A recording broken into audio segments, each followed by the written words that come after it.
Hello बच्चों, let's read the question. The question says two waves of equal amplitude A and equal frequency travel in the same direction in a medium having phase difference of phi. The amplitude of the resultant wave is option A 0, option B A, option C 2A and option D between 0 to 2A. Solution की बात करेंगे तो इसमें अगर हम की concept देखें तो की कॉन्सेप्ट में सबसे पहले आपको ये पता होना चाहिए कि x और t यानी कि x पोजीशन और t टाइम के रिस्पेक्ट में डिस्प्लेसमेंट जो होता है वो होता है a sine k x minus omega T के बराबर जो है ये स्टैंडर्ड इक्वेशन जो होती है वो वेव की स्टैंडर्ड इक्वेशन होती है. अब क्वेश्चन में कह रहा है कि जो वेव्स हैं, दो वेव्स हैं, इक्वल एम्पलीट्यूड है उनका, यानी कि एम्पलीट्यूड दोनों का इक्वल है. तो एक पहली वेव हमने मान ली y1 है, तो पहली वेव y1 है. x और t के रिस्पेक्ट में अगर हम देखें तो ये हमें मिल जाएगा a sine k x minus omega T. और दूसरी वेव हमने मान ली y2 है.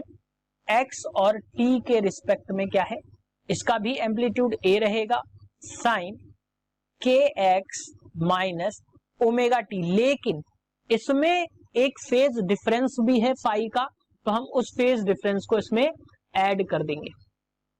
फाई का फेज डिफरेंस जो है वो हमने ऐड कर दिया.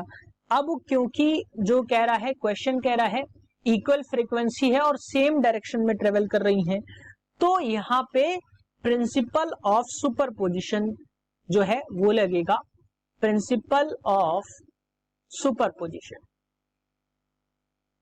सुपरपोजिशन.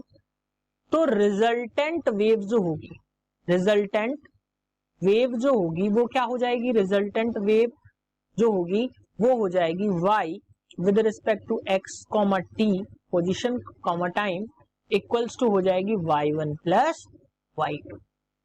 तो हम अगर इनकी वैल्यूज पुट करें तो आपको मिल जाएगी yx comma t equals to a sine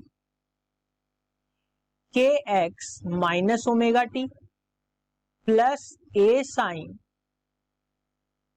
k x minus omega t plus 5.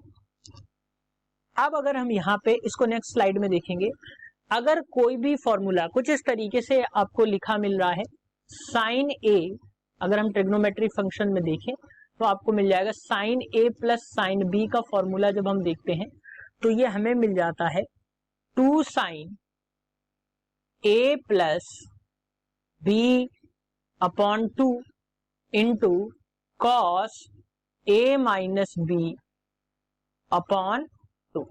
कुछ इस तरीके से हमें ये फॉर्मूला जो है मिल जाता है. वही यहां इस क्वेश्चन में हो रहा है.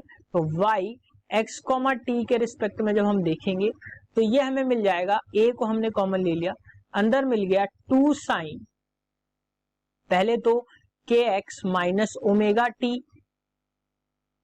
Plus k x minus omega t plus 5 whole upon 2.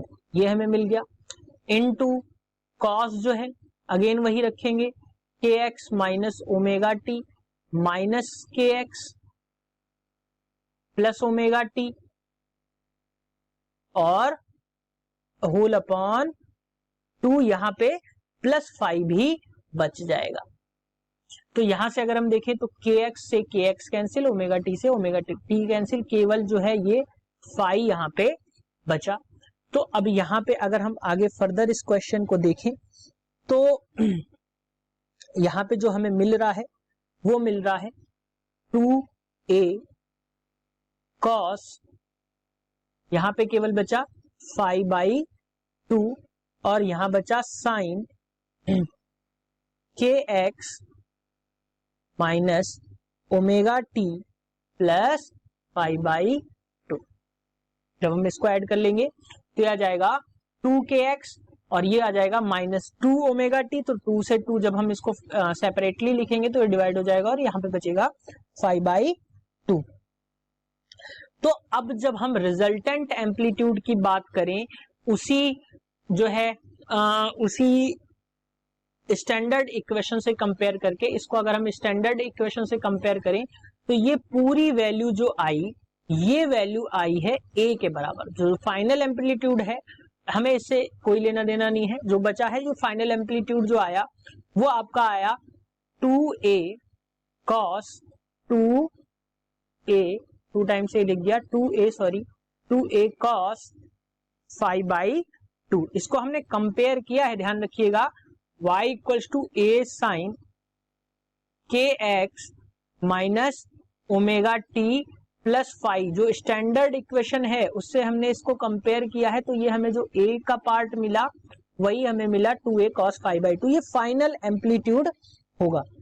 अब आपको पता है कि कोसाइन जो वैल्यू है वो यहाँ पे वेरी करेगी 0 से पाई के बीच में, 0 से पाई के बीच में वेरी करेगी।